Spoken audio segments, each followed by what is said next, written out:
Recently Bharat का कोयला और लिग्नाइट उत्पादन 1 बिलियन टन के पार हो गया है। वित्तीय वर्ष 23-24 में भारत अब तक सर्वाधिक कोयला और लिग्नाइट का उत्पादन हो चुका है। केंद्रीय कोयला मंत्री ने बताया कि अनुकूल सरकारी नीतियों के कारण पिछले 10 वर्षों में कोयला और लिग्नाइट उत्पादन में 70% से अधिक की वृद्धि देखी गई है।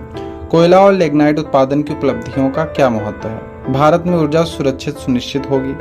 भारत की विदेशी मुद्रा भंडारण की बचत होगी। 2025-26 तक विद्युत उत्पादन हेतु कोयले के आयात पर निर्भरता समाप्त करने के लक्ष्य को प्राप्त करने में मदद मिलेगी।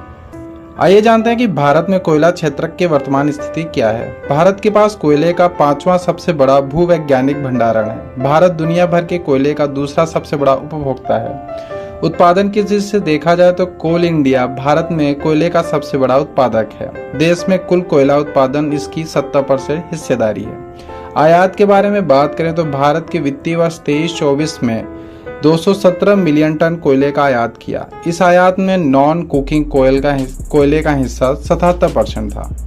भारत में कोयला क्षेत्रक में चुनौतियां कौन कौन सी आती हैं? कोयला खान वाले क्षेत्रों में बेमौसम और अधिक वर्षा के उत्पादन प्रभावित होता है।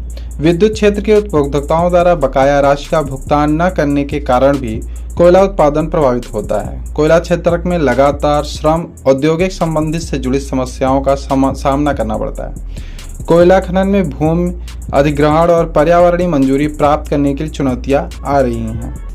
वहीं भारत में निम्न गुणवत्ता वाले कोयले का उत्पादन होता है। इससे ऐश और सल्फर की मात्रा अधिक होती है। कोयला खनन की प्रक्रिया में पुरानी तकनीकों का इस्तेमाल किया जा रहा है। इस वजह से कम कोयला निकाला जाता है और कोयला निकालने की उच्च लागत आती है और खानों की दुर्घटना का खतरा भी बना रहता है।